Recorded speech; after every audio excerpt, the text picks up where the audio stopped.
Hello, everyone. I'm David Wisner. Welcome to Dukakis Online. I'll be representing the Dukakis Center at ACT, the American College of Thessaloniki. I'm pleased to introduce my co-host this evening, the co-sponsor of this series of events, the Thessaloniki Civil Society Forum, Anna Damaskou, the president of the board of Transparency International.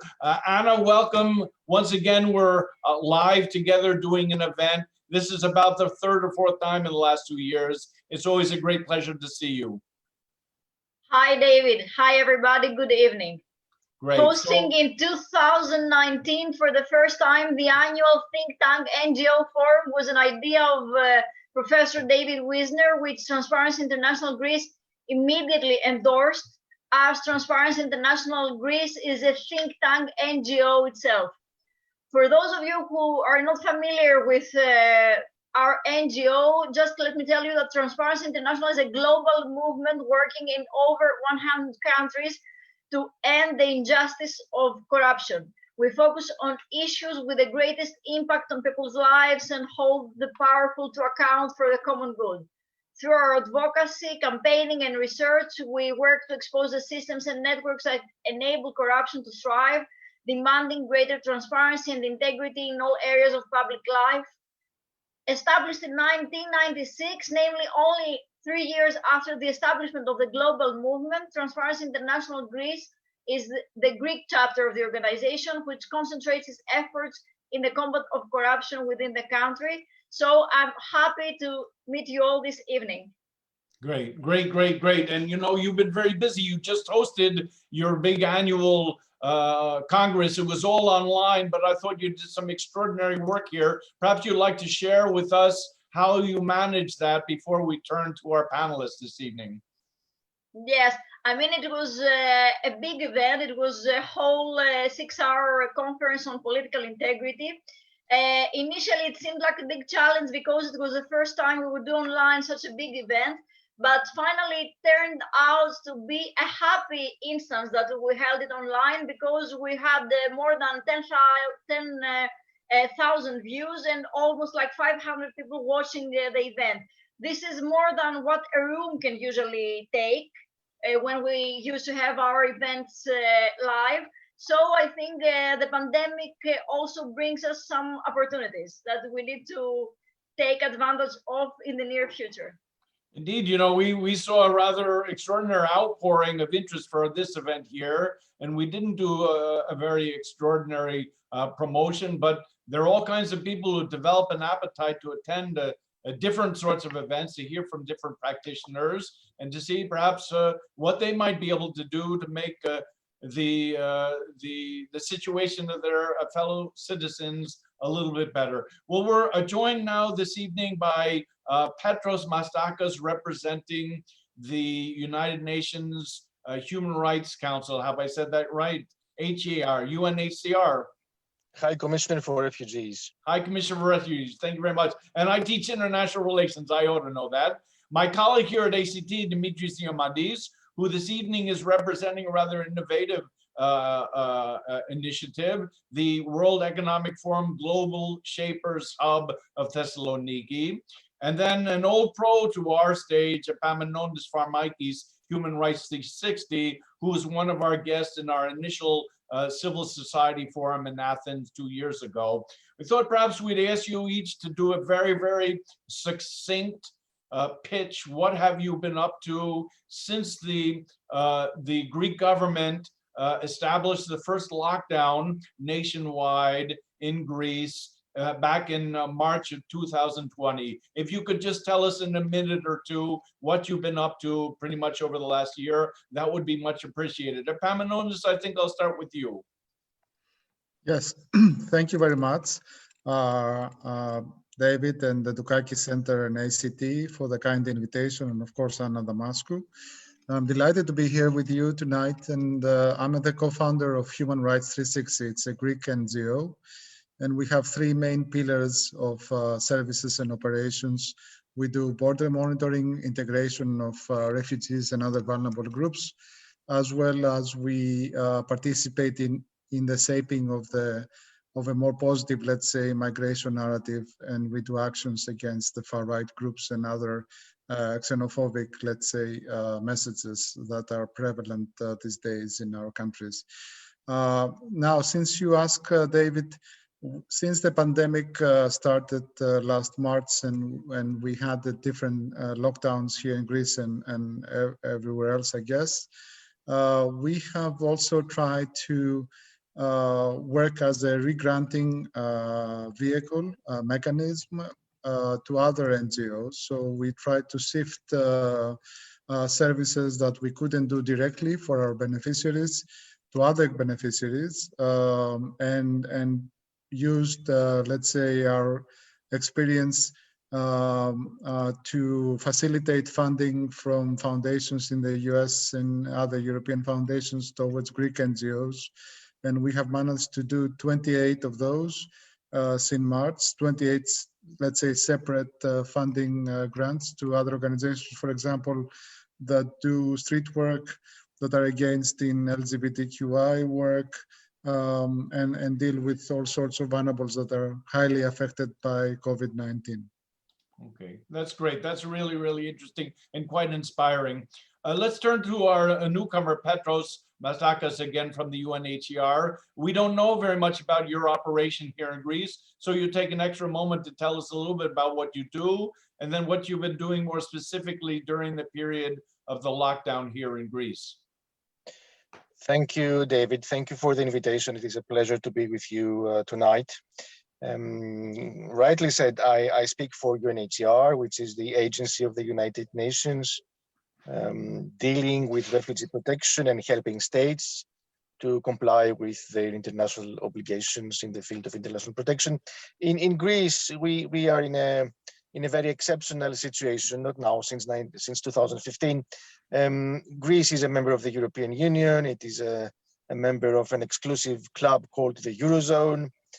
Still, we have a large operation which mainly focuses on offering accommodation to asylum seekers and paying them a monthly cash allowance on behalf of the Greek state. Those are the two big projects that we have had since 2016. We are handing them over to the Greek authorities. So the accommodation scheme is almost handed over. There's a small portion remaining with us that will be handed over to the Greek Ministry for Migration and Asylum by April. And the cash component we will hand over by the end of April. Those two large-scale programs are basically Greek government programs. When they were created in 2016, the Greek state was not in a position to implement them. So we hoped to cover the gap, capacitate the Greek institutions, to the Greek administration, basically, to be able to take them up. And here we are delivering on this task. What we have had to do since March last year, when COVID-19 restrictions came to effect, as we usually do when we are limited in getting in touch with refugees, our job is to be in touch with refugees and mediate between them and the authorities and the NGO world and offer solutions. It's not the first time that we are limited in getting in touch with refugees, not in Greece, but globally. So we have the experience of dealing with such limitations. In one country, it might be security. In another country, it might be the floods or the weather conditions. We carry global experience on how to get in touch with refugees and continue working even in adverse conditions. In the Greek context, and since March, we have had to become more innovative in finding solutions on how best to get in touch with refugees, on how best to link them with the assistance they need, on how best to offer the cash allowance or get them into the apartments. Again, we have been privileged in the sense that we carry the global experience. We have been privileged to have excellent partners, NGOs, municipalities that fully cooperated. And of course, we have had the very smooth cooperation with Greek authorities. Since March, then we have been trying to deliver. We have delivered, and this allowed us to become more creative and more innovative. Thank you, and over to you. That's great. That is a very, very good overview for us, because we don't necessarily see what you're up to here in Thessaloniki. Dimitris Diamantis is an alumnus of ACT. He's been involved in one way or another in all facets of our operation at the post-secondary administrative units at Anatolia College. And just a year ago, he announced a new endeavor, and that was the Global Shapers Hub in Thessaloniki. So Dimitri, you've had a year to get going. Do you want to fill us in a little bit and tell us what you've been up to? Yes, actually, it has been a very interesting and busy year for us. We started 3 people, the founding team, Emily Fisher and Alexandros Raptis, and now we are 20 people running in the team.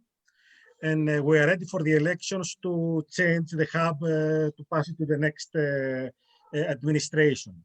Now, this past year, we have been working on a very big research project in order to identify the areas of concern of the youth in the city. This research concluded that one of the top issues that the youth are concerned is the employability in Thessaloniki. So this led to the frame, let's say the framework of our first project, which would be related around career issues in the city. So around October, we launched the hub officially, having concluded the research. And since then, we worked, we conducted some collaborative brainstorming activities with the youth in the city. And in order to make this bigger theme, a specific project. Okay. So the specific project that we are launching actually this week is an academy that is moving forward the career education of youth in the city, an online community, a mentoring community bringing experts and youth together to share concerns of the workplace, and a coaching program. So we are very busy and things are moving forward, and we are preparing the Davos Dialogues event, which is an event that will contribute in the Davos event of the World Economic Forum, which will happen in early summer.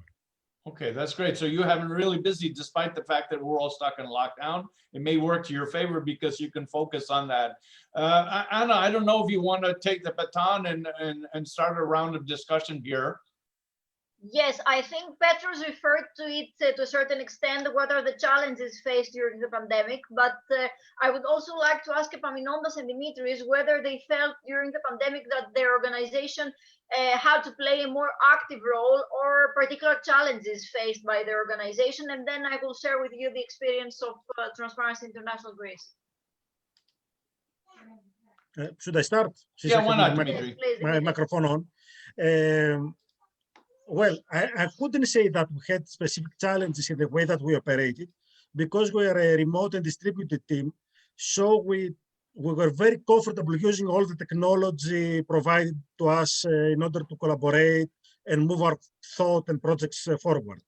So online brainstorming tools, online project management tools, direct communication. Actually, this was kind of a very natural way of collaborating, and it didn't stop our progress in any way. What we missed is the personal interaction that actually we have been in a community that we have never met in person. So this is something that we're missing, but this wasn't any problem with the way that we were moving forward. Now, the way COVID contributed to, actually the way global shapers are contributing or in the discussion about COVID, the global shapers community of Geneva is very active in that sense. They're providing very accurate information and spreading information about that. On our end, because we were focused mostly on our projects and addressing the specific needs of the local communities, which were career and workplace related, we're not that active in terms of communicating COVID-related issues and latest trends and all this very interesting and useful information. Great, okay. Epaminondas? Yes, thank you, Anna. For us, it was challenging, I have to say. Generally for NGOs, as you are familiar with, are not very technologically advanced, if I may say so. We were in a better position because we have a few people on our team that are very much into the new technologies, and in fact we were teasing them and against them before March for introducing a lot of technology in our daily lives, but then we came, of course, to appreciate it. but our beneficiaries were not at the time. For example, when we were visiting camps, refugee camps, to give information or to give services, they were very much used to the in-person meetings, and when they had a request, they would find us in person to do that. So there was a lot of adjustment that had to be made in that regard. And it sounds a little bit cliche, but I don't think the NGO world and many other industries would be the same, even when finally COVID is decreased or is we are back to some form of normality. I think the technology we now use would be something positive coming out of this of the pandemic. For example, I mean, you at ACT are very familiar with it, but we never had to have any online classes before in our field, and many such examples. And as you indicated, yes, we had to shift also to other groups that were in a more emergency need, let's say, than our traditional beneficiaries. Funding has become difficult with COVID. A lot of donors have reduced their resources or are driving their resources elsewhere in their local countries. For example, as you are very much familiar, many US funders are reducing their funding to other countries outside of the US because of the pandemic and so forth. So yes, I think we had to make a lot of adjustments, and these adjustments would be with us for many years to come, in my opinion. Okay, and taking advantage of the privilege of being a moderator of the panel, I would like to share with you the experience with TI Greece.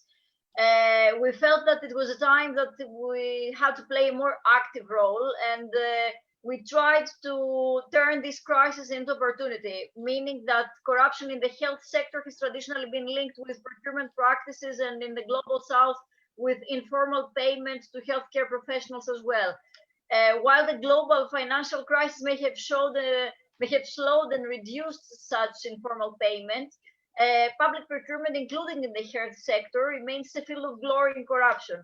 And the value of corruption in public procurement in the EU is huge, and it's practically a black hole in the heart of the bloc as a whole and in each one of its member states.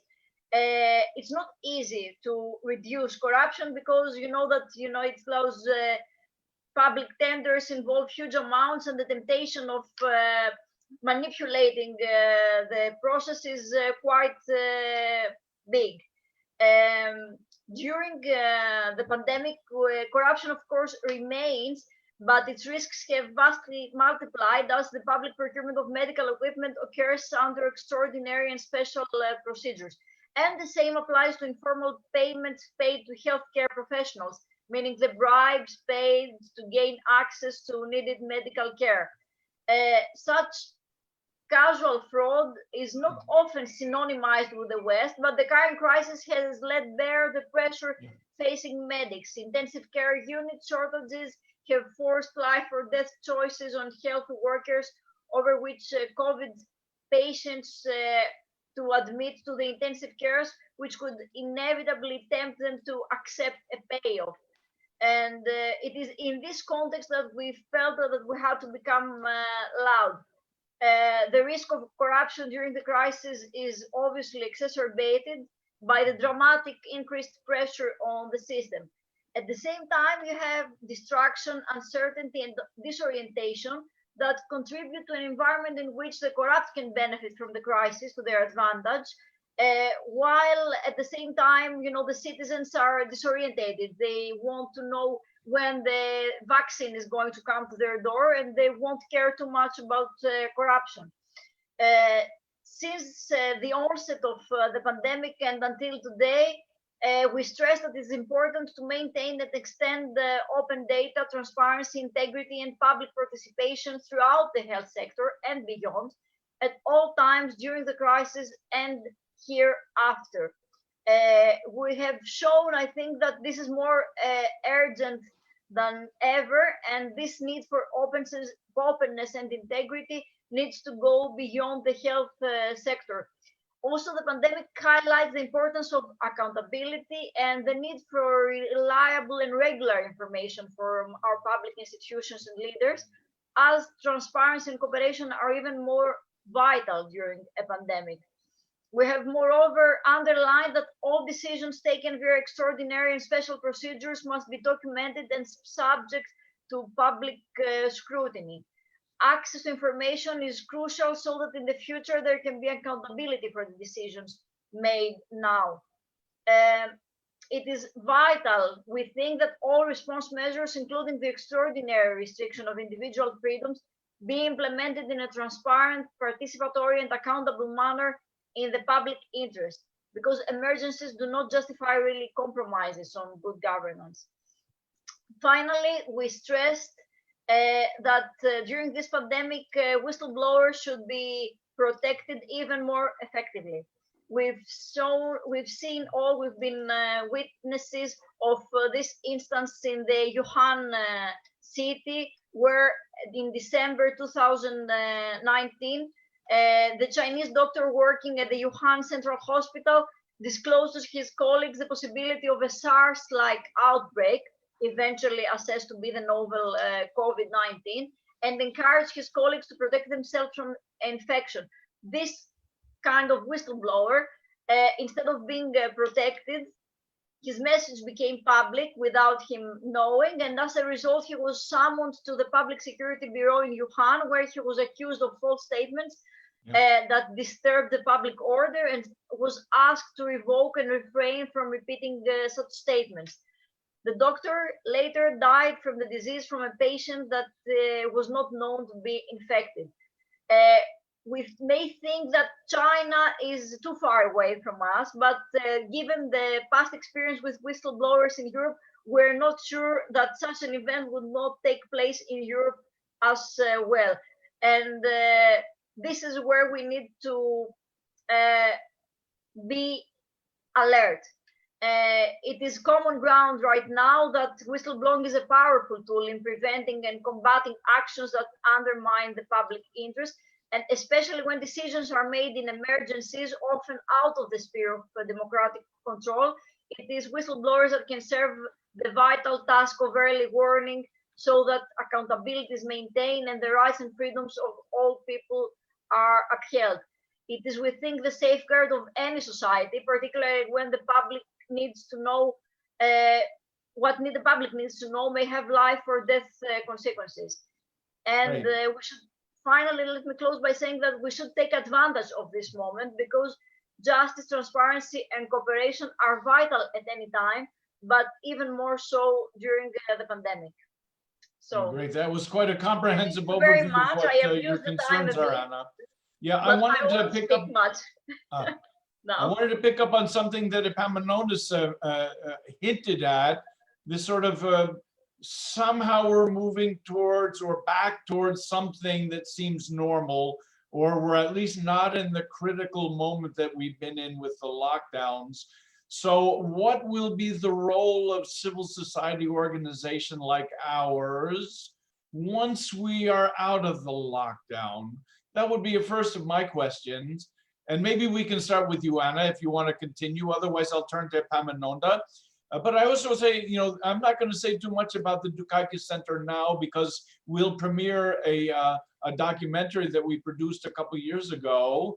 And we've been waiting for the appropriate moment, because we think, gee whiz, maybe there's a message there in the person who inspires us, to whom we turn for inspiration. And that would be Michael Dukakis himself. So whom do you turn to as civil society professionals, as activists, as advocates?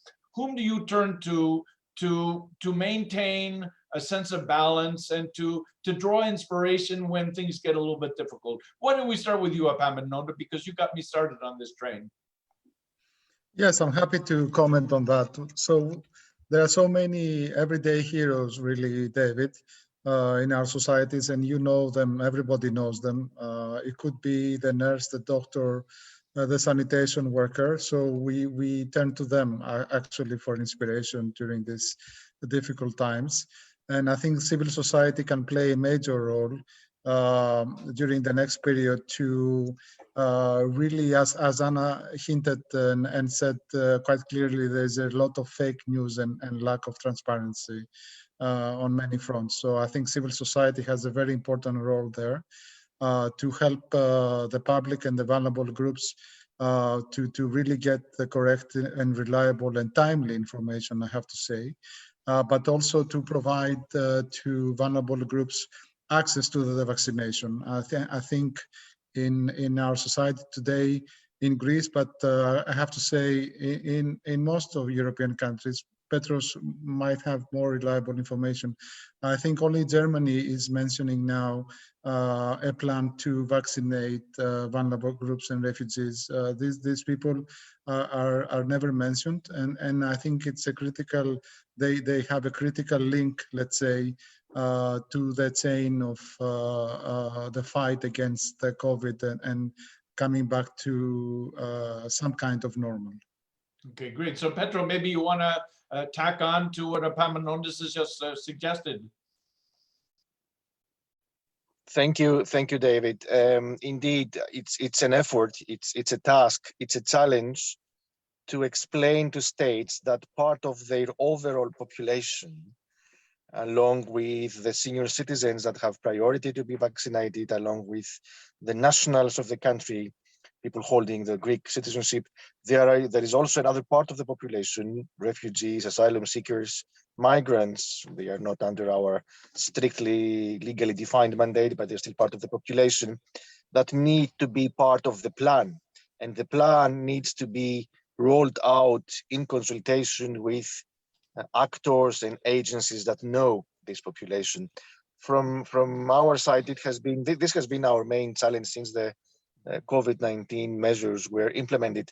It was okay in terms of how the agency is prepared. We are a huge corporate agency. We can hardly qualify as civil society organization because we are part of an international bureaucracy, but we do work very closely with civil society agencies. So we get over it quite easily. We were prepared.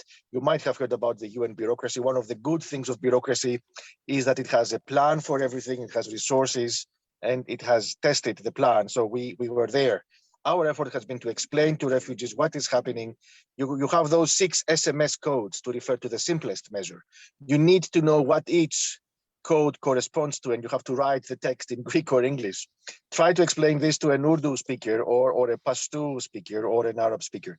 This is part of our job with our partners. You asked, to whom do we turn for inspiration? I reassure you, many other colleagues of mine in Greece turn to inspiration, to a tragic figure, to a tragic story. You might have heard about a Syrian young woman who, with her fiancé, took a boat from Libya to Italy. There they were 50 or 60 on a plastic raft that could take perhaps 10 or 15. The raft capsized, it overturned. They were all in the water. Other people could not make it. They could feel their body abandoning them. She was given 3 children while in the water with her fiancé because she was hanging from a piece of wood. She was given 3 children, a baby of a few months old, an older child of around 4 or 5, and another aged 7. She stayed with them in the water for 3 or 4 days, in the water, day and night, in the water. Her fiancé died. One of the babies died. She kept the other 2 until a ship rescued them all. If this woman could be in the water for several days and nights in a row, holding 3 children, one of whom died, I think we can make ends meet. We can work it out for everything else. Thank you. Yeah, that's great. I don't know how we can respond to that. But maybe Dimitris has some thoughts because he's working with young people and we're trying to inspire them, aren't we, Dimitri, to think about what we can do to get them more active in civil society, in public life. You know, whom do you turn to and what are we doing to get back towards normal in your viewpoint? The way I experience it is that we get a lot of inspiration from one another. So when I stop being motivated, or my mind is absent, or I'm not focused on the impact that we want to make, someone else steps up, and this person becomes the inspiration for the entire group, and then someone else. So I have seen that on top of the very inspiring stories like what Petros just shared, which is amazing. I don't know how easily can someone, say anything about that. That people find a lot of inspiration and connection to the small daily successes and to the extra mile that people go in their daily life. As long as this is authentic, as it is connected to them, and I think that this is very powerful. Okay, Dimitris, thank you very much for helping us end on an upbeat message, and thank you all to the panelists in this panel for helping us launch the event. Apologies from my side for not pressing all the buttons to get us started appropriately, but now we have a pretty decent turnout. There are a lot of people watching us on the Politis Facebook page. And thank you again. I'll put you all in the waiting room in case you want to continue to watch. The plan is, for those of you watching in the audience, we have another panel with some of our colleagues based in Thessaloniki. And then we'll have a rather interesting group of civil society activists, two young men who helped us produce our Dukakis Center 20th anniversary documentary. And then we'll show the premiere when the panels are through, and anyone who wants to stay on and watch the things that inspire us at the Dukakis Center to do what we do, you're more than welcome. So if you give me just a moment, I'll manage a little bit who's being seen and who's not, and we'll get underway. And we're ready to get started. Anna, you want to launch this panel? Yes, I would like to ask probably the same couple of questions that I asked to the previous panel. Namely, do you feel that your organization had to play a more active role during the pandemic? And what are the challenges, if any, that your organization has faced so far? Okay, and I'll just remind everyone, we're talking with some old friends, someone whose name I misspelled here, Georgios Siakas from the University of Macedonia, the Public Opinion Research Unit at the Research Institute of the University of Macedonia. Nikos, Zaharis, a very good friend from the Southeast European Research Center, City College, one of the best readers in Thessaloniki from what I'm able to see. And a gentleman who's become a very close friend over the last 2 years, Epaminondas Christofilopoulos, who's representing the UNESCO Center for Futures Research and the Millennium Project. So if you want to just maybe give us a very brief pitch what you've been up to, and then turn to Anna's questions, what sorts of issues are really besetting you in your roles as think tank operators, as researchers, as civil society advocates and activists. Maybe we'll turn to you, George, if you don't mind. Yeah, of course. Thank you. Thank you, David. Thank you, Anna, for this invitation. It's great being once again together in this fancy, great event hosted by Dukakis Center and the Transparency Greece. I would like to thank you also for this opportunity to readdress ourselves to the wider public, because of course, and this question that already Anna raised and also is the thematic of this panel are very contemporary and very challenging. I serve as the research director of the Public Opinion Research Unit in the University of Macedonia Research Institute. And if I had to respond in one line to what Anna said, I would have proceeded saying that unfortunately not.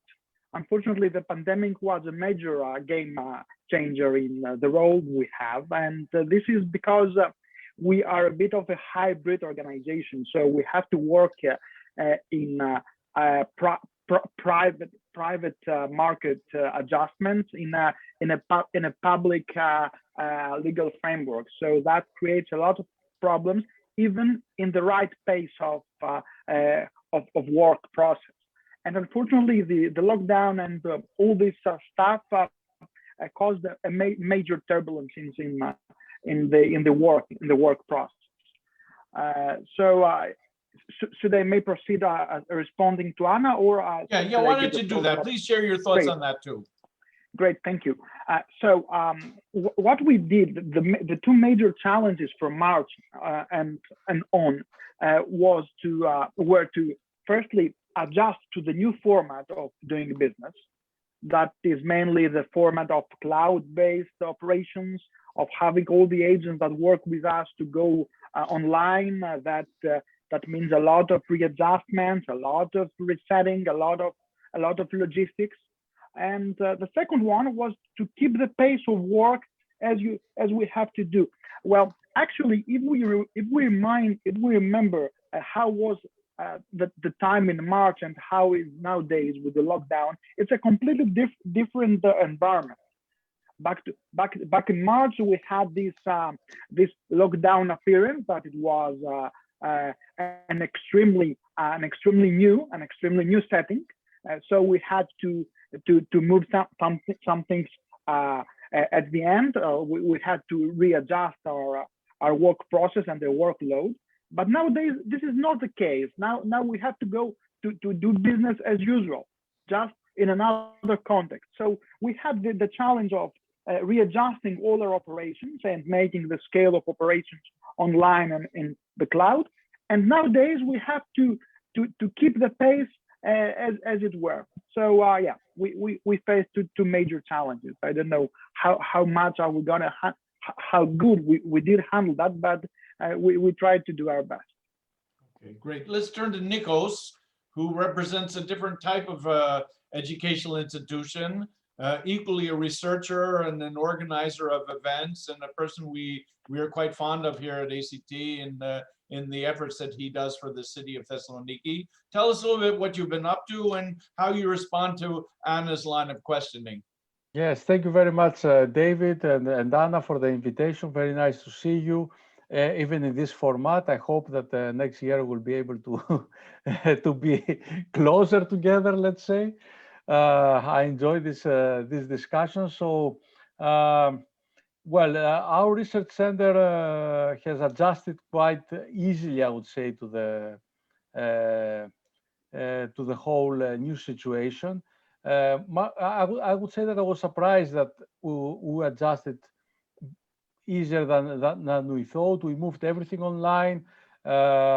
Okay, a lot of us are quite familiar with technology, I think, so it wasn't a big problem, but also we were able to make this mental and psychological switch.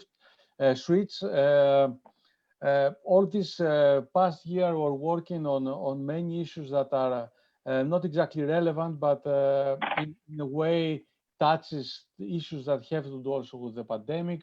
For example, we worked on a project for migrant integration, and we had the final online event in December, which was attended by many more people than would have attended if it was a real event. And we know we have this experience. We're working a lot on issues that have to do with the perception of science by people, which is very relevant because science is our big weapon, of course, to fighting the pandemic as other things are. Projects that have to do with responsible research and innovation and responsible science. We work right now with the region of Central Macedonia to promote gender equality in research and innovation in the region. And we work with a lot of very bright women and men who are interested in these issues to develop a region-wide gender equality plan. So this is just to, and all these are happening online, okay? In the first instances, we were like, how are we going to do that? We were so much used into human interactions, let's say, either here or by taking a plane and traveling, but it works pretty well. And I would say that our productivity is up. I don't know how much we're going to keep it up like that, but at least for the first 12 months, definitely our productivity is higher up. We don't lose time in traveling. We work really hard, but I doubt that we can do it for much longer, let's say. That's great. I gathered from what Anna was telling us earlier that her productivity is up, and it's quite extraordinary when you think about it. There was a report in the New York Times not too long ago. People are working more now that they're working from home. Well, Epaminondas, do you find that that's the case? What have you been up to, and what are the challenges you're facing, as Anna has put it? Hello, David. Hello, Anna. I'm really happy to be here again this year. I don't know how you managed to find two Epaminondas. So, bravo. You're not afraid of pronouncing difficult Greek names. So, okay. Very briefly, by quickly saying what we have been doing this year and also replying to Anna's questions. Business-wise, I would say that it was an amazing year for us. Besides the difficulties and the continuous lockdown and the fear and the boredom also, not being able to travel and not be able to have real fun. But business-wise, the pandemic was a big push for our business, which is actually to investigate the future and learn how to deal with uncertainty. Because actually the pandemic, it was a direct proof that we have to be always prepared to deal with black swans and uncertainty. So we just had very easy business. We had the request to do things, and that was a really good for us. And also we had, as Nikos said, also it was a very productive time. We had more time. We definitely had more time. We didn't lose time to travel. So we had more time to complete some projects that we had in our minds. So if I could focus in three, let's say, flagship achievements during this year, I would say the first one is the publishment of the book Παίζοντας με το μέλλον, which is, you can hear it, we can see it behind me. So this is a book actually which is about learning how to use scientific methods to investigate the future and deal with uncertainty, and it's focusing on students and educators. The second is we spend a lot of time for fundraising, and we were not like 100% successful, but we managed to find some additional funding and increase our team. So now we are, the beginning of the year, we were 2 people, now we are 4 people. So that was a 100% increase during the pandemic. And the last one that, and this is related with what I said, that the pandemic was a big push. There was a continuous discussion the last 6 months with the Greek government, and it was just announced a few days ago, and now a foresight team was announced under the Prime Minister office, and I'm happy to join also this team. So now it's official that the Greek government is going to use these tools to deal with uncertainty. So that was, I would say, the biggest achievement, and I'm very proud that I contributed on this direction. Okay, that's great. Now, I thought Anna maybe had a round of questions that she wanted to put to you, because I kind of interceded and interrupted her train of thought. Anna? Actually, David, I don't want to ask our co-panelists, but I would just like to remind us, you and me, and also our attendees this evening, that when we organized the first forum back in 2019 in May, it was like some days before the Euro elections, and the question at the time was like, think tanks and NGOs, are they the gatekeepers of democracy? Yeah. It was challenging. Times were challenging. At the time, there was populism across Europe, etc. I think now the circumstances of the pandemic pose the same question once again. Are we the gatekeepers of democracy? Should we fight for human rights? Are they at stake? And I think that although the conditions are radically different this time, I think the answer is still the same. We need civic space. We need the strong civil society, because the pandemic, has challenged also the roots of democracy, huge circumvention of human and civil rights. And the problem is that when we have such precedents, We don't want them to stay here forever. We should be all careful. We should all be vigilant so that all those parenthesis times, they're just parentheses and they do not become, a sentence, and they do not go on forever. This is what I would like to remind us all, and this is my final word. The floor is yours. Okay, well, that's great. This is not a bad idea. We had George with us in Athens, and as always, it was extremely interesting to hear his thoughts on the subject. But maybe we turn a little bit to the question of your civic involvement and the application of the research you do to civil society, but also to the civic space that Anna is alluding to. And I'll ask the same question that I asked of our colleagues a moment ago. I mean, whom do you turn to for inspiration when things get a little bit difficult? We have the example of Michael Dukakis. We had a turbulent period of pre and post-election politicking in the United States. But here's a guy whom we call our lodestar, someone to whom we turn anytime we're not certain about how to behave. And I'm kind of curious here if there's such a source of inspiration for you in the difficult times we've been facing these days. Maybe Georgios, you want to start us off? Yeah, why not? I'd like firstly to put a comment on what the other co-panelists have mentioned, and I was extremely happy to share some success stories and all of the let's say the sentiment that was reflected was extremely positive and overwhelming, etc., etc.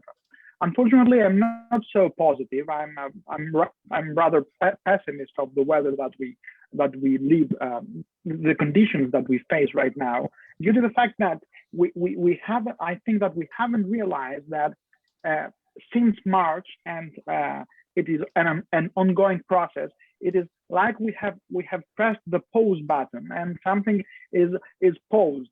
So I can understand the overwhelming mood, but it is explained by pausing all the circumstances, all the environmental effects, and just being focused on the job you do. If I can let's say draw a parallel to this, it's like you had invested on something, and although you do not face the dangers of this investment, you just face the positive consequences.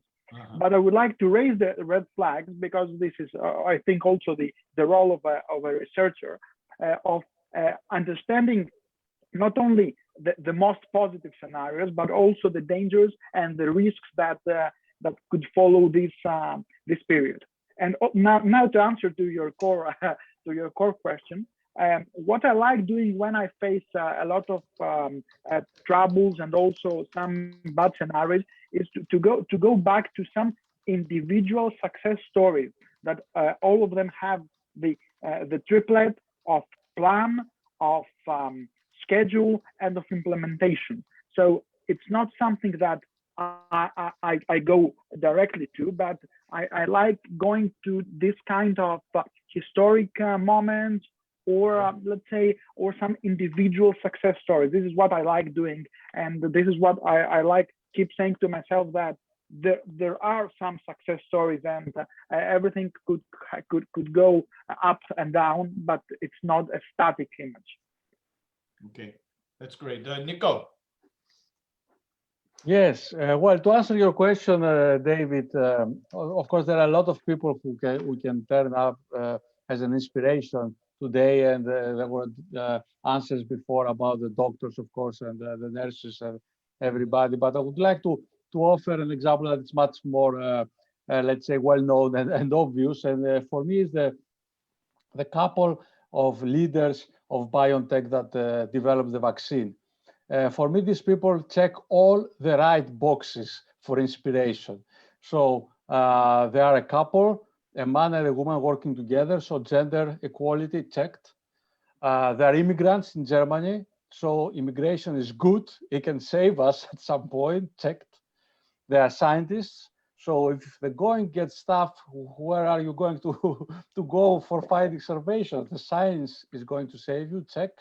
And also, as I read in a recent interview of them, they have received a lot of money through the framework programs for research from the European Union.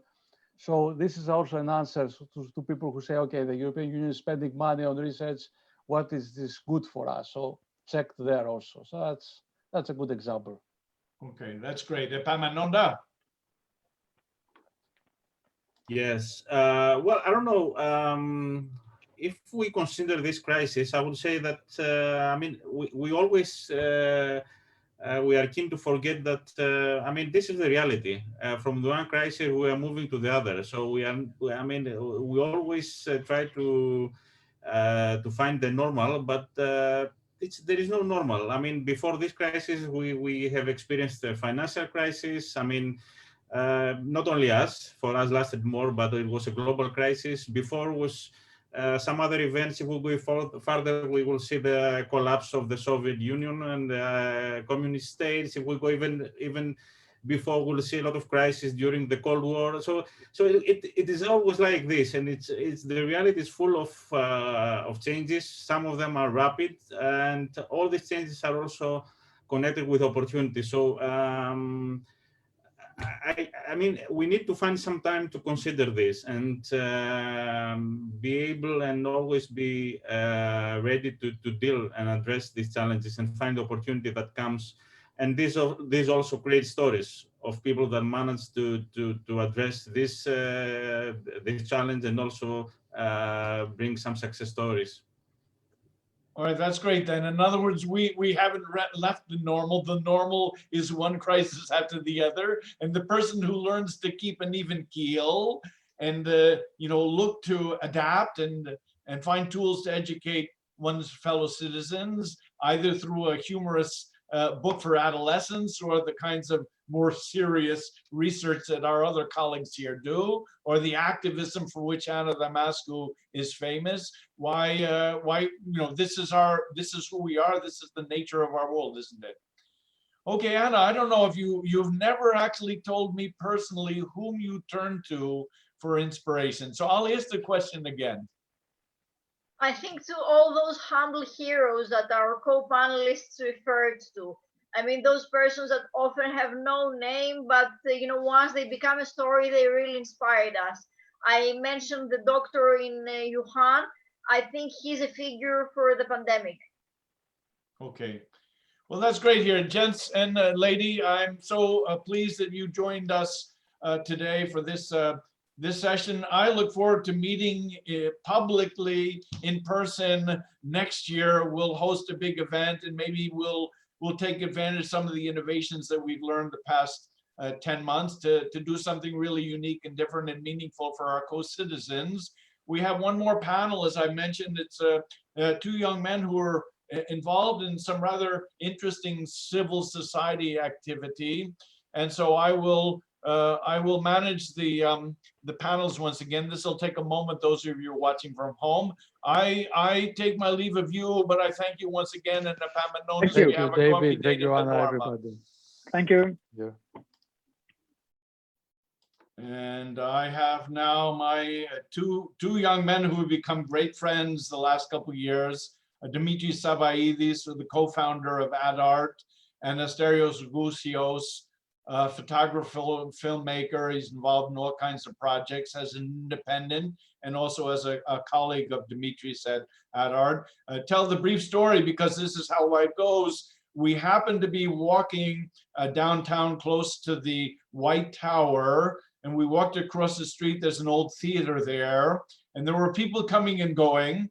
And so Fotini, my wife, and I just popped our heads in. Fotini's always curious, looking to see whom she can meet, whom she can encounter. And lo and behold, Dimitris is hosting his first, what became the annual Thessaloniki Animated Film Festival. And from there, we've just, done all kinds of projects together. I subcontracted you guys to do our documentary.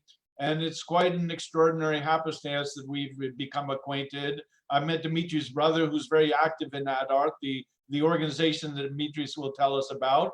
And I was to say then, as a result of our collaboration, Asterios came to my attention as a very talented filmmaker.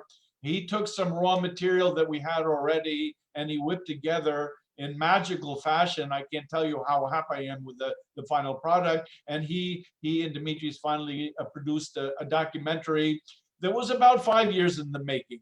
So I want to start, maybe you tell me what you've been up to, gentlemen, in the last 10 months. The work you do requires you to be out and around, no less than our colleagues who are on the previous panels. But Dimitri, tell us what ADARC has been up to. What have you been doing with your annual festivals and other sorts of projects that you animate? Hello, David, and thank you for this opportunity. First of all, it is really nice to see you, even digitally, and be together. We are here in ADARC, always adding art, as you know. Now, our festival became, we passed its 6th edition and we're moving forward to its 7th edition. We're very happy to say that we grew since the first time.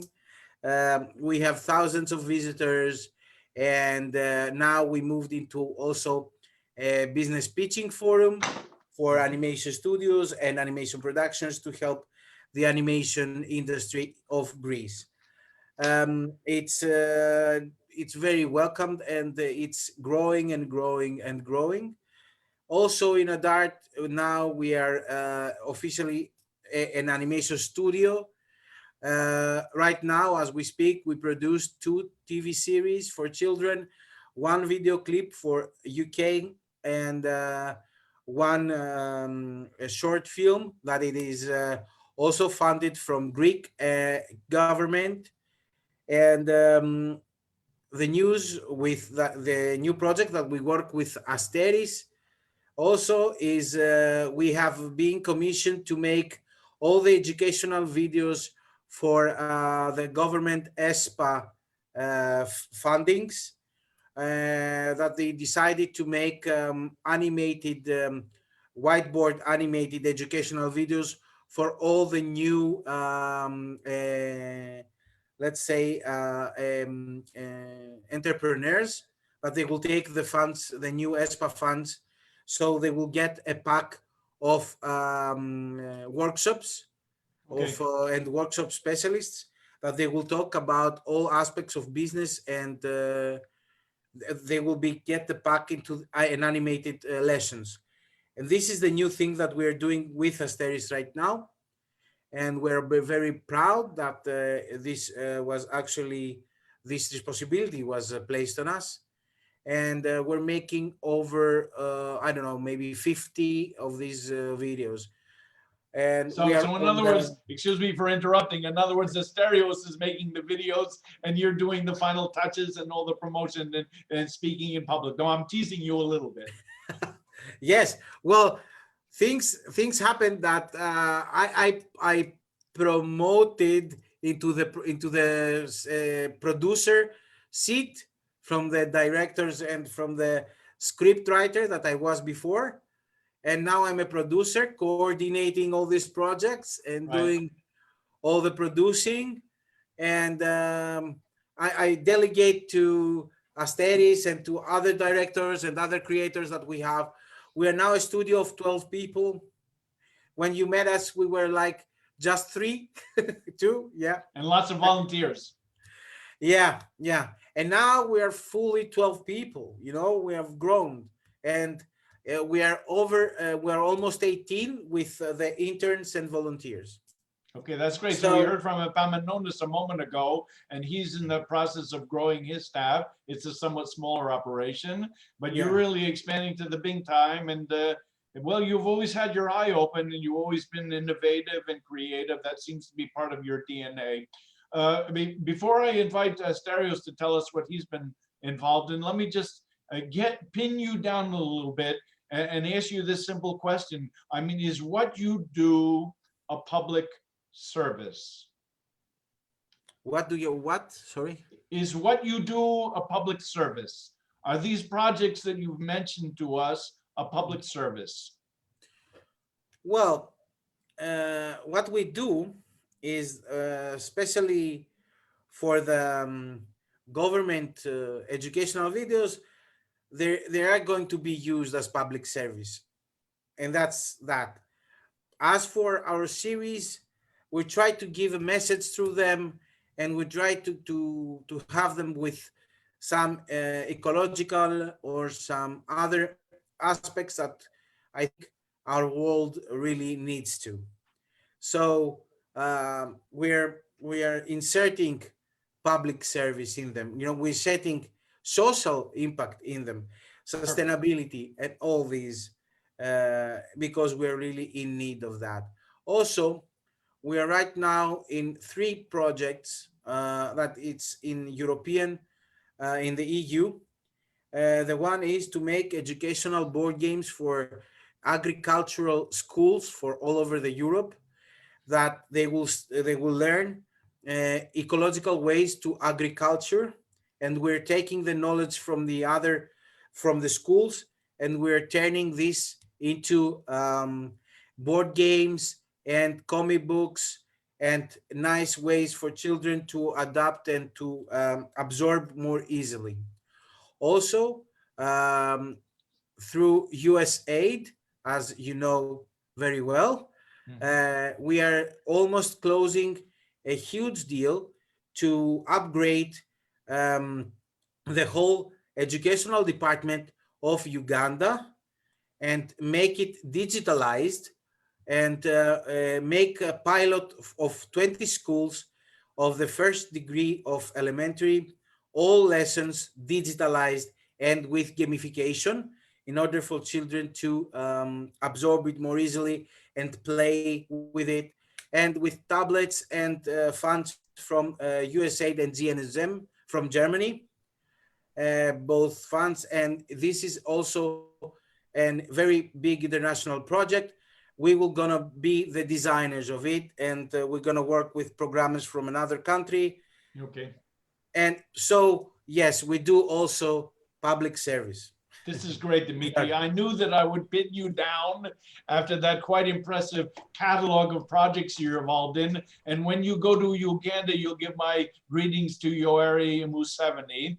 Asterios, you and I became acquainted a little bit after my friendship with Dimitri here was launched. But you quite quickly really impressed, I think, upon me and the people I work with at the Dukakis Center, that you had an extraordinary talent, that you had a gift, that you were very good at what you do.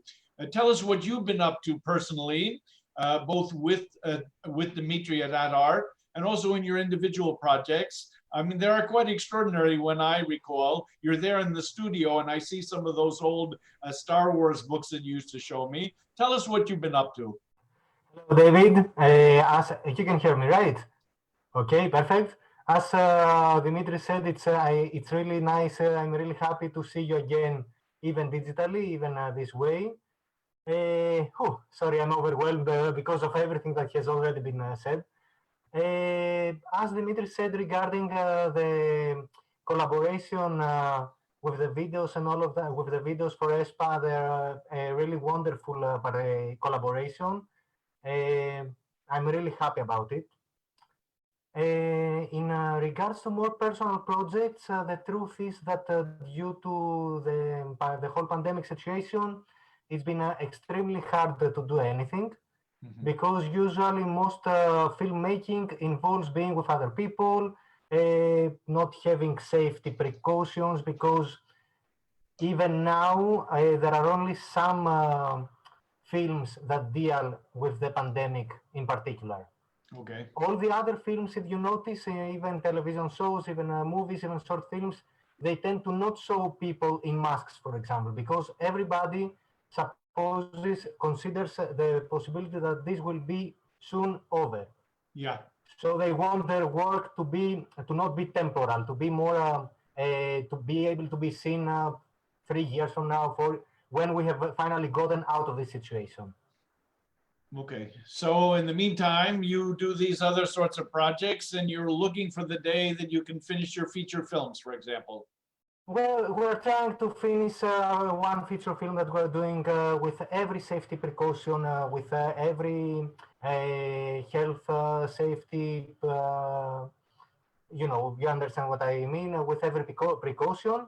Yeah. And beyond that, there are some other personal projects. I have managed to find a small application of Photoshop in order to make stories out of photographs, let's say.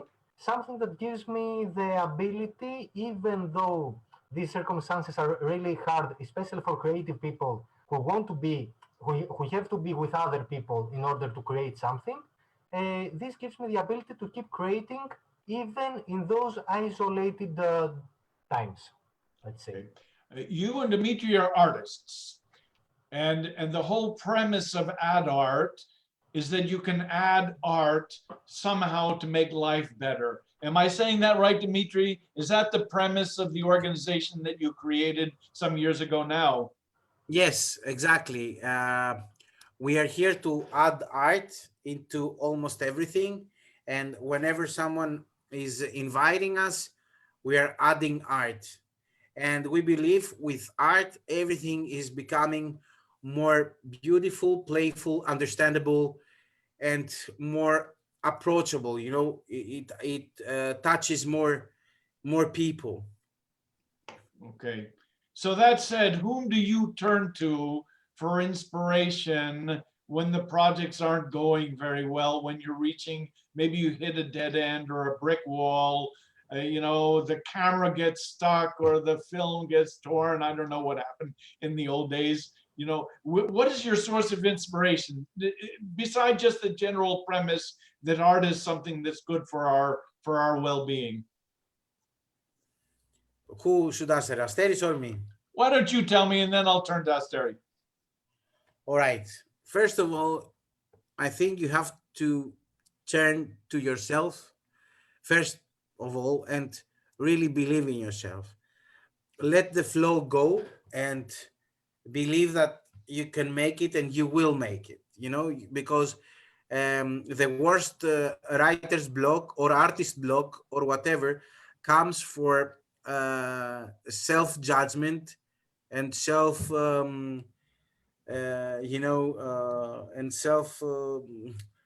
I'm searching for the right word, not to be heard like something. So after. Yeah.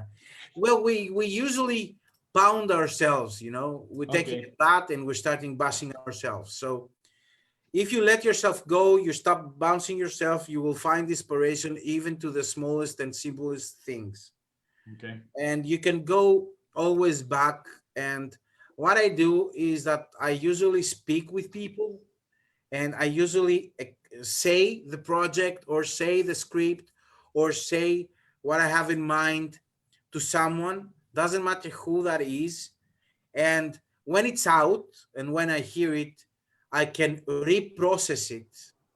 Okay. And then I can immediately revisit the whole thing from a different angle because it's out there. And this helps me really a lot to go over an artist block like that. And also, as I say, that the bigger artist you are, the bigger trash can you have. Don't be afraid to throw away stuff and start all over, or to feel that it's okay, let's move on, doesn't matter, stuff like that. Yeah, and I'm sad to say you gave me a brilliant idea and I proceeded to toss it in the can and think that I knew better. So I apologize for that. When the critics pan our documentary, we'll know whom to blame. Asteri, let me ask you then, briefly, two questions. Again, whom do you turn to besides maybe James Howlett? But first I want to ask you, because it was a novel experience, wasn't it, being involved in the project of producing our documentary. So to what extent do you see yourself being involved in public service, if not a civil society? And where do you go for your inspiration in the moments when you're sort of stuck at home and you can't get out and do the thing that you're really burning to do? As Dimitris said, it's a process both with yourself and with other people. With yourself, in order to, as Dimitris said, to believe in yourself, to overcome your fears, overcome whatever doubts you have. And of course, with other people, there's a very great help when other people are part of the project that you are doing and they believe in that project. Right. Even then you can turn on those people, on your collaborators, and together you give strength to each other. For example, for this film that we're trying to finish, it's not only my film. I'm doing in collaboration with another partner. Many times, with many difficulties that have popped over with those in the process, we have helped each other. We have given each other strength to move on, to provide solutions, to not stop doing something that we love. Regarding your other questions, of course, it was a very great honor for me to be part of the documentary, exactly as you said. It was a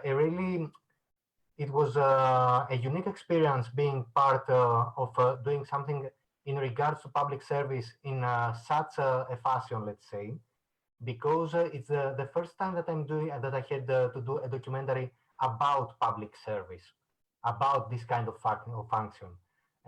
Although generally, I believe that when you say stories that come from inside you, that they are part of your expression, you are actually kind of doing public service, meaning that I firmly believe that stories form the world around us, and that you can express meanings and ideas and morals through stories. So even a film, a different kind of film, even a comic book, even a book, all those parts, I believe that they're both an activity of expression, both a dialogue between the creator and the viewer or reader or whatever, but also in a greater meaning, I think that they can also be part of the meaning of public service. Okay, that's great, and I think that's a good cue for us to maybe start the documentary. I had promised Dimitris that we talk about comics as a public service, but I think we'll have to save that for our next webinar. So I thank you, Sterios and Dimitris, for joining us here this evening. And I'll take this opportunity also to thank our previous panelists with regard to the work they're doing, which is inspiring for us, and to the comments and thoughts they shared, which are equally inspiring. You know, the fact is that you're not working alone. We have a mandate to try to build bridges with our local community, with our communities, really, with our constituencies. A university is a kind of a complex organism, and we have many colleagues at the universities, the private colleges in Thessaloniki and beyond, and then in the world of civil society. And so I think that's really the larger purpose of our gathering this evening. We're not going to solve the world's problems. We're not going to promote world peace overnight, but we know what we're doing, and perhaps we think of each other when some new project or some new idea comes along. So with that, I'm gonna have you gentlemen retire to the waiting room, Yes. for want of a better word. Thank you once again. Thank you very much, I'll David. cue up the video. This will take a moment also.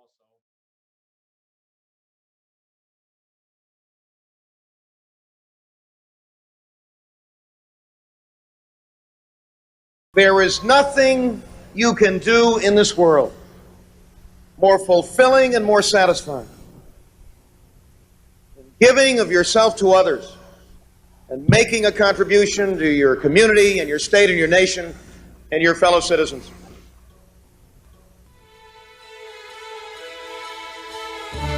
On March 16, 1987, Governor Michael S. Dukakis of Massachusetts announced his candidacy for the presidency of the United States. Dukakis won the nomination of the Democratic Party a little over a year later, but was defeated in the general election by George H.W. Bush. In his concession speech on Election Day, Dukakis had a special message for the scores of young people who had supported his campaign. "I hope many of you will go into politics and public service," he said. "It is a noble profession." When he completed his final term as governor and retired from public life, Dukakis returned to his previous vocation of college professor. In this vein, in September 1999, Michael and Kitty Dukakis visited ACT, the American College of Thessaloniki, to inaugurate what was to become the Dukakis Center. As we enter our 20th season of public service initiatives at the Dukakis Center, we celebrate the spirit and legacy of this great American public servant. This is our story.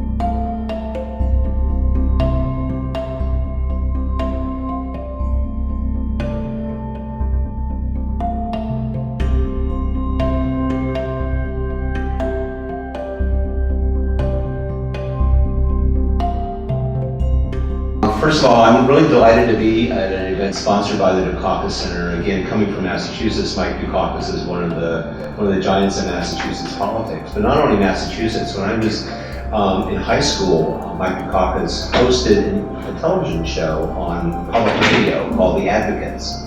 And for an adolescent really interested in debate and in public issues, that was just an eye-opening television show. And so people of my generation, we were really inspired to think about national issues by watching that show and then became citizens.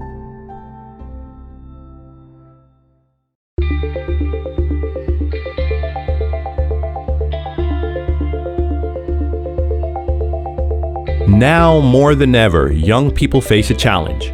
In this time of uncertainty and upheaval, how can they make their unique contribution to the well-being of their communities?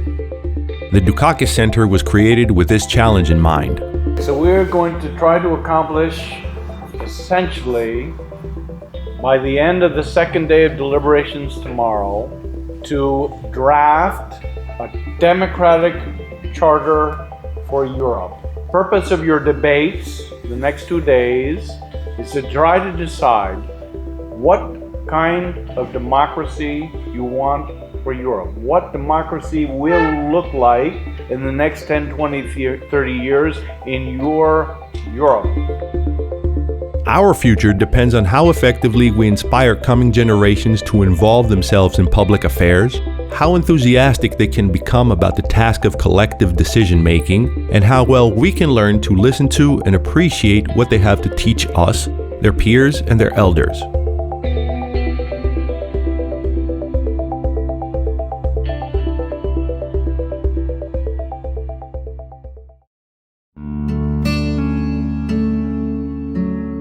The Dukakis Center was launched in 1999 as an endowed chair and transformed in 2011 into a full-fledged university center.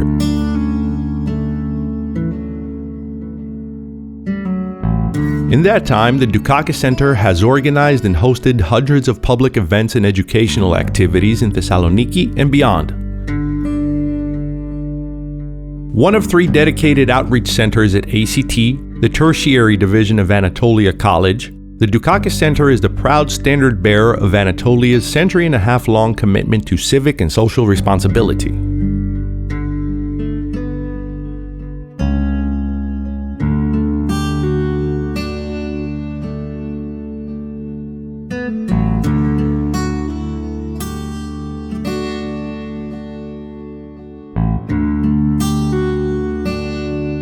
Paramount to ACT's mission is our institution's contribution to society by cultivating students' democratic and civic awareness. The Dukakis Center clearly allows us to realize this mission for our students and beyond, because the center allows us to have a direct communication and linkage to our community here. The role of the university is to prepare the citizens of tomorrow. In every aspect, no matter what the students study, they have to be equipped and ready to become productive members of their respective communities. It's a place where young people who have not lost themselves in despair, who have hope for the future, who want to do constructive and useful things, come to figure out for themselves the best way to do that, the best way to be of service to the people in their community.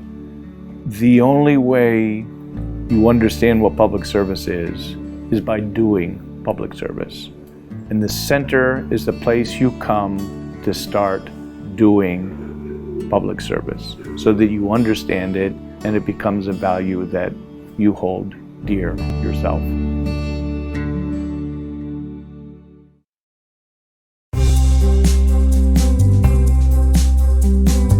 In America, I started volunteering at a young age, mostly for selfish reasons. And it was an organization where you would volunteer to mentor sixth graders that were from unprivileged areas of town. They're the ones who got in trouble with the law, the ones who committed crimes, are the ones who skipped school, had bad grades. And there I met a kid named Robert. And before Robert, I really didn't care too much about anyone but myself. It was more just getting into college, getting a good job. Robert, his father had left him when he was young, and he didn't really have a father figure in his life. And I was a 19-year-old selfish kid who didn't really, I didn't know how to tell a young man, you know, why he should be ethical or why he should try to go to college when his parents didn't. And that was my first real experience where I wanted to actually make a change, make a difference. So for me, we started talking about grades, and I worked with him an hour a week for 4 years.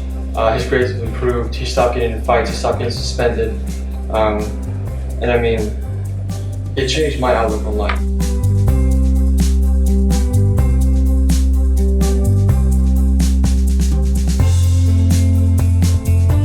ACT subscribes to a pedagogy of experiential learning, of learning by doing. For 20 years, the Dukakis Center has been a pioneer in the development of innovative learning activities on and off campus. Masterclasses, academic simulations, study trips, debates, blogging, television programming, volunteering and internships, and diverse student-designed civil society projects.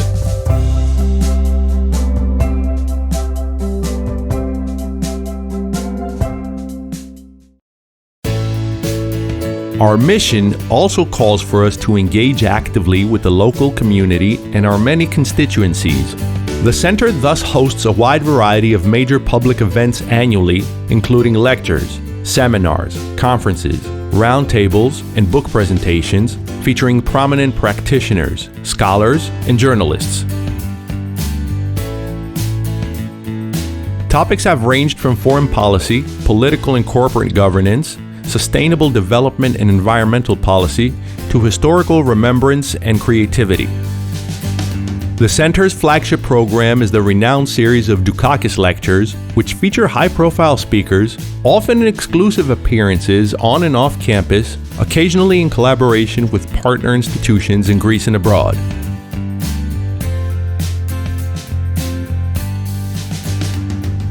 The common thread in all of these activities is a commitment to inspiring youth to take up active roles in public affairs. Despite the fact that in every project there are loads of obstacles, the entire process of watching the students come up with an idea and actually put it into practice successfully is hugely enjoyable. It's exhausting, but seeing students actually not be quite sure at the beginning, like, can we actually do this? Seeing them take responsibility, seeing them come up with amazing ideas, seeing them overcome problems, and in the end produce something which is much, much bigger and better than we could have hoped is just fantastic. The two main projects, one of that I can think about that really kind of reflect this, illustrate this. The first one is the Recycle Monster, in which students came up with a fantastic idea to spread environmental awareness by going around schools and encouraging children not to sit down and learn a whole load of things by heart about the environment, but to create art, monster art, out of trash. The other one was a project called Street Kid to School Kid, and it was a very ambitious project. And in the end, we couldn't do the entirety of it because it involved many months of social research that we didn't have time for within the scope of the course.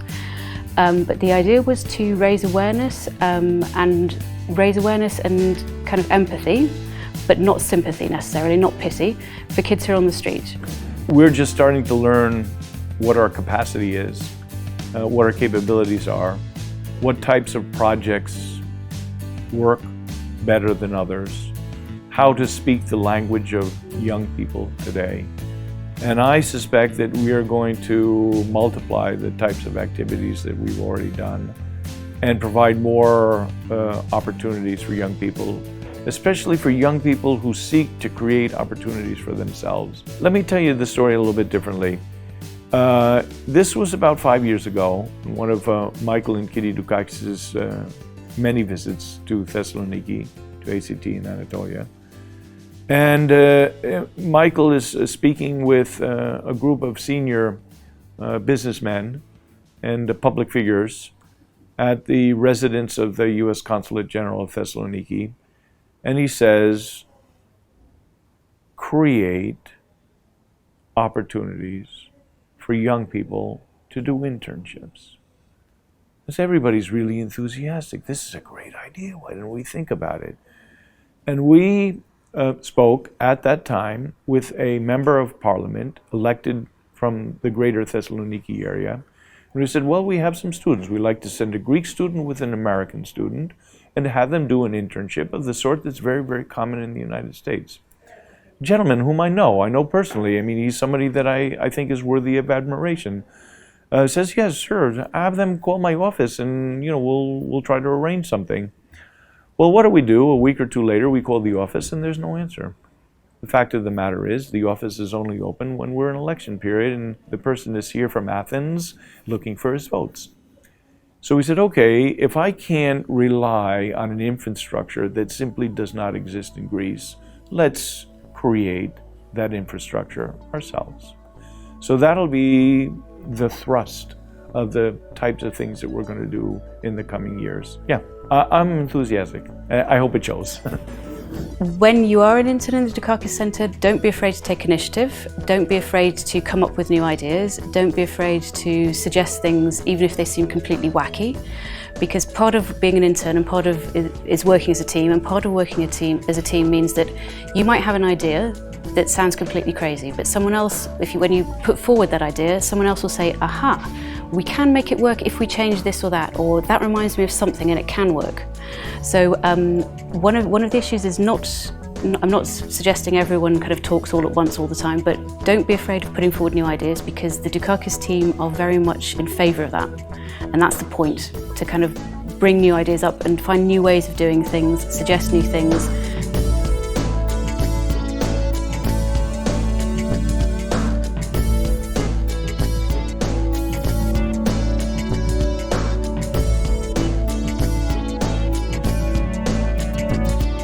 Yeah, I'm really excited about, now that the Dukakis Center is, you guys are there. I read some of the polities, articles and stuff. It's, it's good to have been part of that.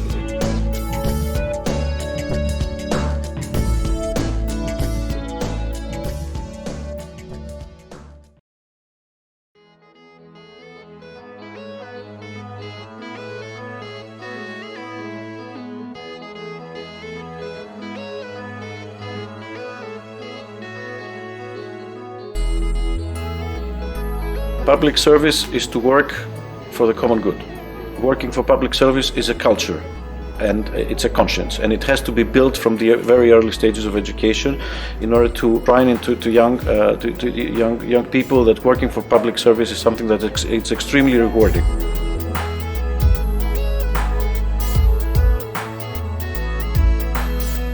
We define public service as a commitment to setting aside one's own material interests to work for the good of one's fellow citizens. The notion is as old as democracy itself. Pericles likened it to a spirit of reverence pervading our public acts. More recently, U.S. Congressman Lee Hamilton has claimed public service is not just a way of life, it is a way to live fully.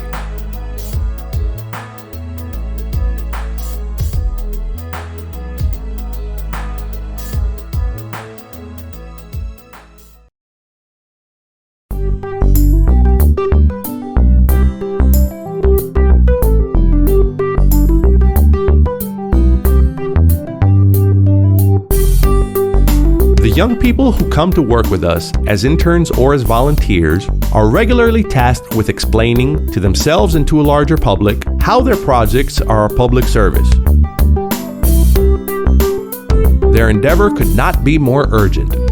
Here's what one intern, Simona Ramos, had to say. I believe that our project has an aim bigger than it appears. I think that we have tried to tell a story and eventually bring people closer together. For me, that is what public service stands for, a combined, vigorous work of diverse people that ultimately strive for the same goal: a better community, better opportunities, and a better life. I find that young people who care, and that's the majority of young people, have an appetite and a thirst for doing things that we would call public service. There's service to others that you volunteer to do. It could be something very simple like painting a school or doing an awareness program or taking photographs of candidates in the pre-election period and trying to show what it is to be a candidate, what the candidates are actually like. There's so many things that you could do that we would characterize as public service initiatives that it's just a matter of getting someone started and then they'll take off on their own. And what we found is that while it's difficult to define public service to a young person in Greek, using the Greek language, you learn, you master the concept as you engage in public service, such that you don't ask the question anymore. You're ready to explain it to the next person. I'm in awe at how active and how responsible young Greek students can be, and the young people who come from neighboring countries are equally interesting and devoted to what they want to do, and that's impressive. That is certainly the thing that keeps me in Greece.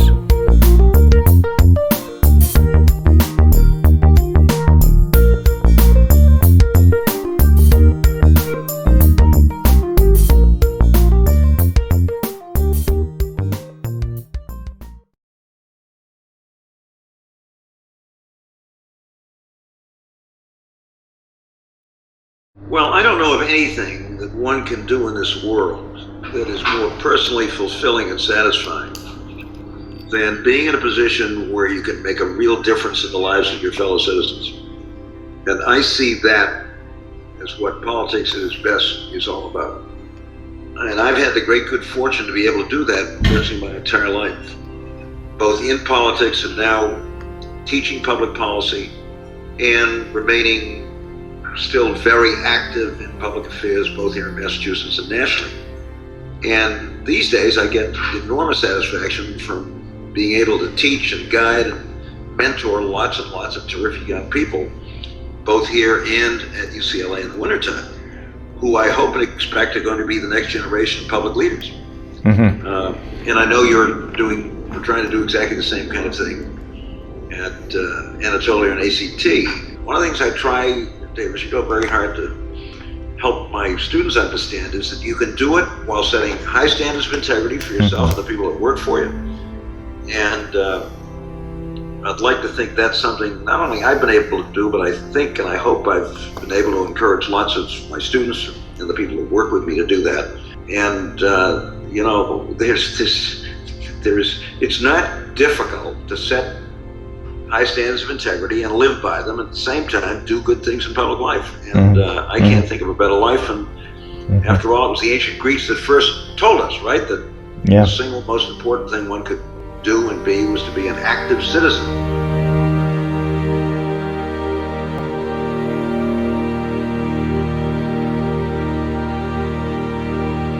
The Dukakis Center has been many things since it was launched 20 years ago.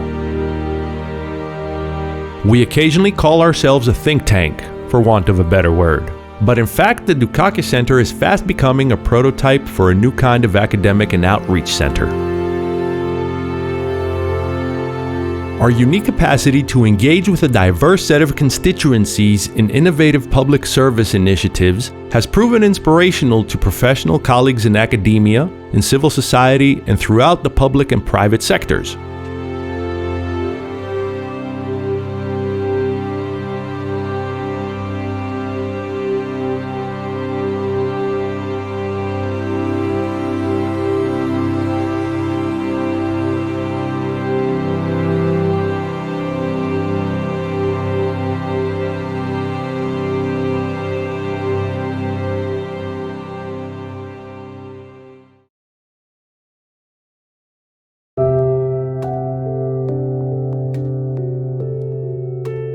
Youthful citizens remain our core constituency, as Governor Dukakis would have wanted it. We measure our impact with a simple metric: the countless occasions in which young people we work with embody our values and share our message with their peers around the world. As the Dukakis Center enters its third decade, we will continue to examine the issues that animated Michael Dukakis' long career as a public servant. One thing is certain: Governor Dukakis' personal ethos will remain our lodestar.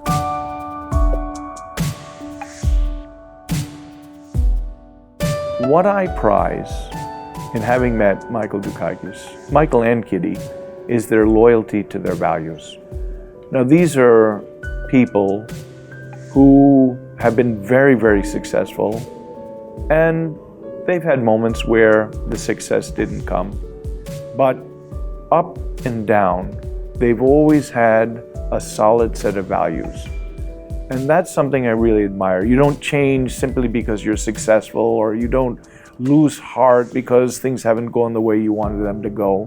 And I think that's a lesson that young people can learn from, I think. Because you have your ups and downs, right? But you look at this guy, his entire career, he stayed loyal to some very basic principles, and principles that we can admire. And that's why Michael Dukakis is important for me. For Dukakis Center, I would say that it changed my way of life and my perspective about the politics and about democracy and about everything else that we as human beings need to do for our community. So I encourage everyone from the students present here, because it's our last year being here, to be encouraged and volunteer as much as they can, because in the end, this stays forever.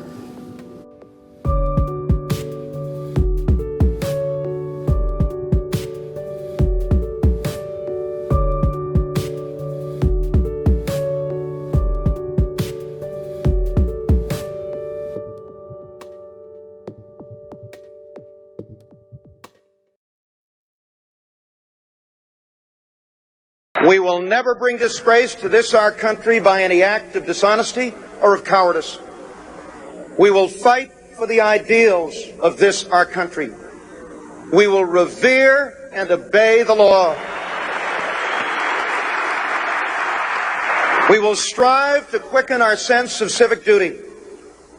Thus, in all these ways, we will transmit this country greater, stronger, prouder, and more beautiful than it was transmitted to us